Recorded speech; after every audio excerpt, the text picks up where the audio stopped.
Ubwiza bwa Yesu Kristo bwanditswe na Yohana ibice 14 ku murongo wa 13 na 14.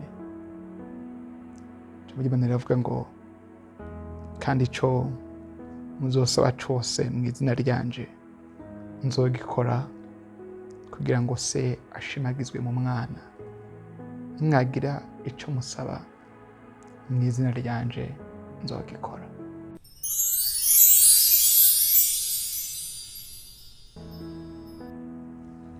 Ndanyira ijambo kugira ngo nsengane nawe, nsenge mu buryo bwo kugira icyo dusabye Imana. Iyi minsi ngize iminsi ni ikintu gikomeye ku by'isi y'impwemu. Uzi ko umuntu ashobora gupfa agapfa igihe cyo gupfa Imana yashinze kitari bwagere, bivuye ku muntu mubi yafashe ingingo kuvuga ngo naka ukwezi ntazokumara, hamagagira ibyo afurunganya mu isi y'umuhemu mu byo bw'umwijima, kubona ntapfa nakarapfuye.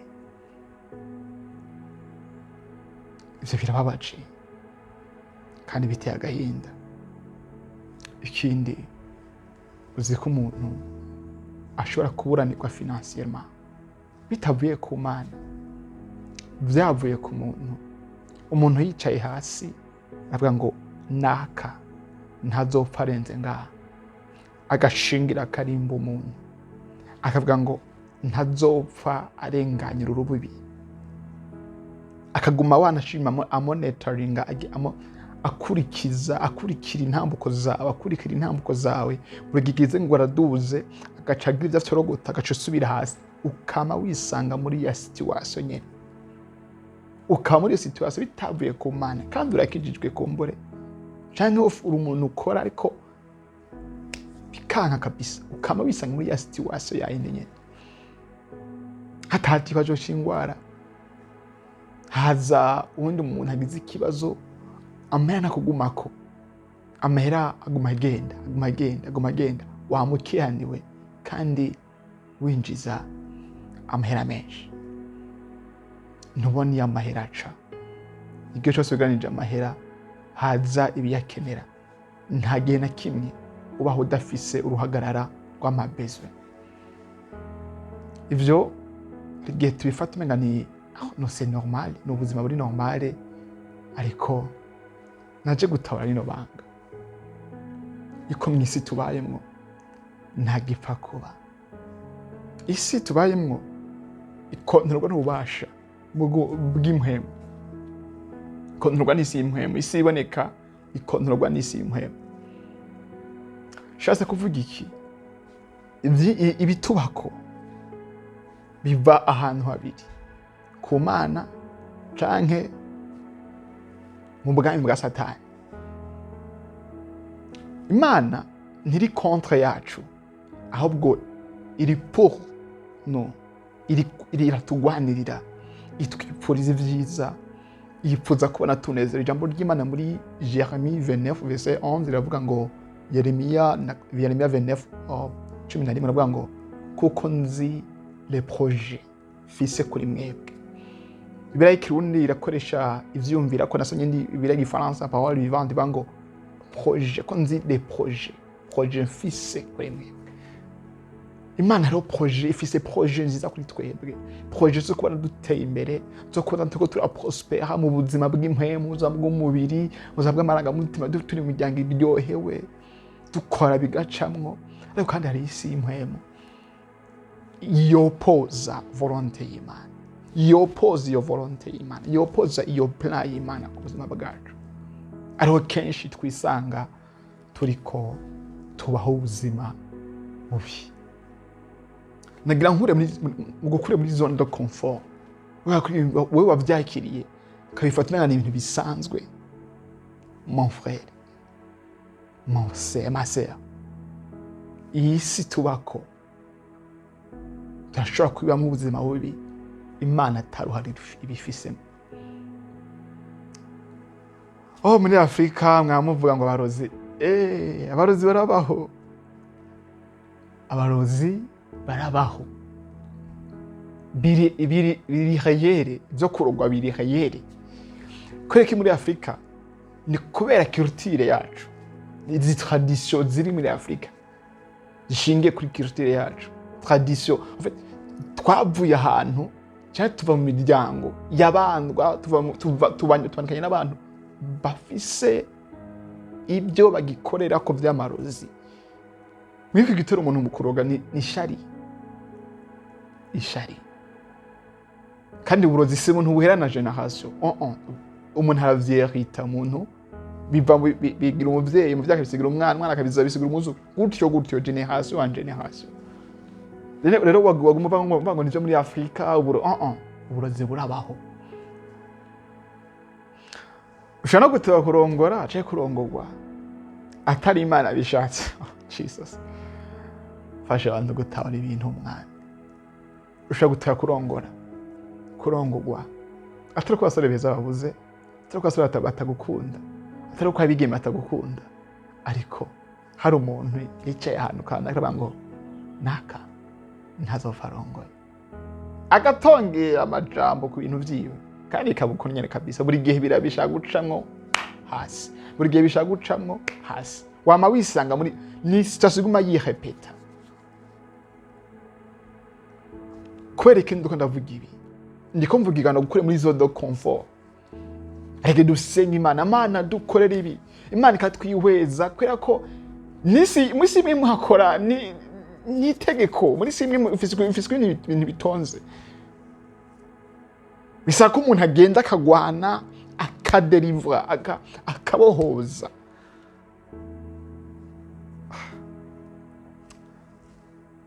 Iyo ibintu bibaye gutyo, Imana muri twebwe nk'abakristo iraduhaye autorité, iraduhaye ububasha, iraduhaye ubushobozi hejuru ikintu cyose yaremye. Muri Kristo Yesu tuhafise ububasha no kuzura ibyapfuye bikaba bizima. Kuko usonye gukora amajambo twasomye hejuru, Kristo yavuze ngo unyizera azokora ibikorwa biruta jewe n'ivyo nakoze. Ku murongo wa 12. Ariko twasomye amajambo ngo musabe cyo mu izina ryanje nzogikora. Dufise autorité, niyo autorité dukoresha, ubundi niyo pare y'Imana, niyo autorité tugakoresha tugasenga ngo tubohoze ubuzima bwacu.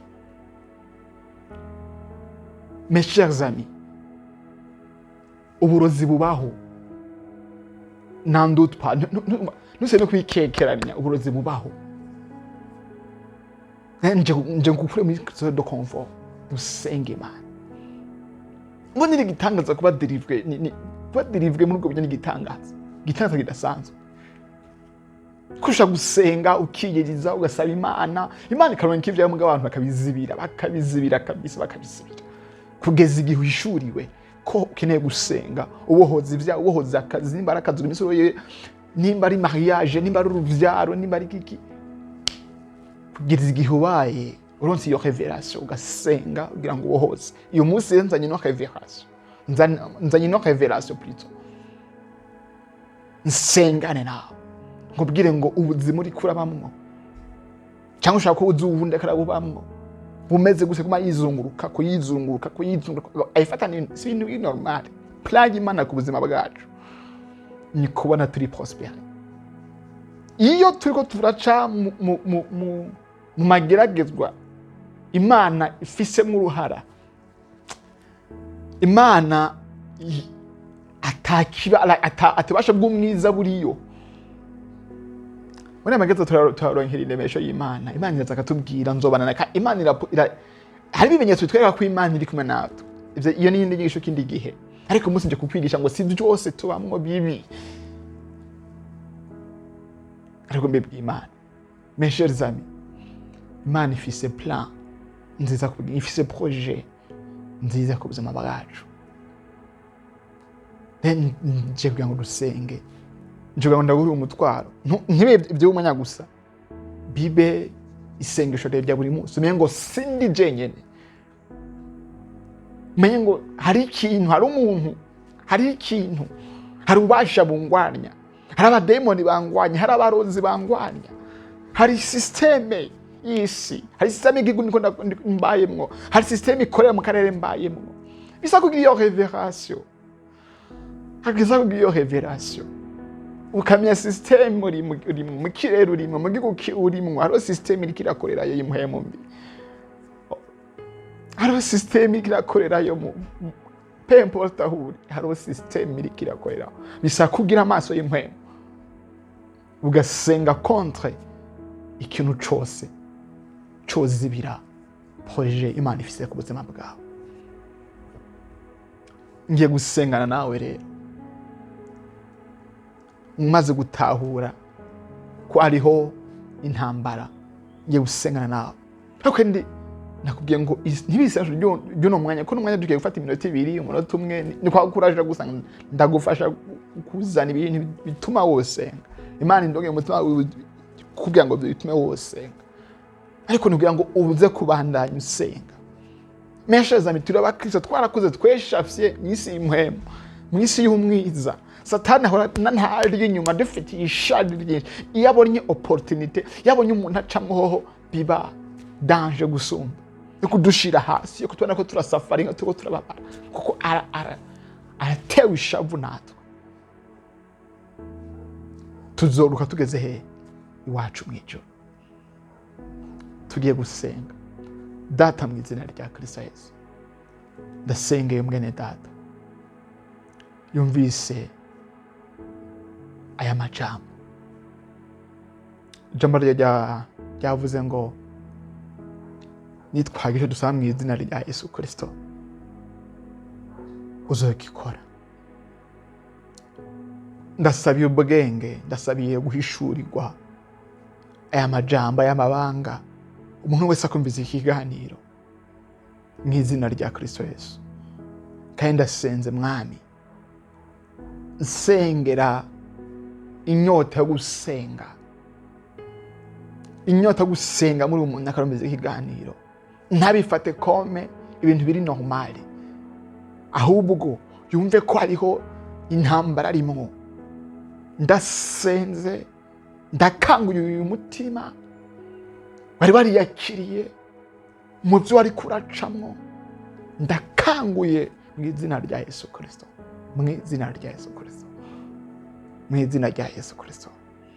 Reka inyota, reka gashavu k'impuhemu, reka gashavu gusenga kavyuke muri umutima, mu izina rya Yesu. Guhera umwanya nyene amasengesho rudaca, amasengesho yo kugwana n'ibiko biragwana nawe mu byo bw'impemu ataraza ari kubasobanukiwe. Muhemu yige gukomeza umusobanurira sero ubuzima ari karabamwo, kumburaza umuntu akarabibamwo, ugiye gukomeza uhishura n'ibindi byinshi, ugiye gukonfirma ivyo ari baramubwiye, ugiye gukonfirma amadute yarafise umutima, ugiye gukonfirma indoto waragize imisi arota, ugiye gukonfirma byinshi bimwemeza ko hariho intambara ari karagwana. Ndagushimiye muhemu, giye kuri iki gikorwa mu izina rya Yesu sezemo. Amen. Mwene data, Imana igufashe, Imana ikurongore, wane uneshe. Yesu aguhe umugisha.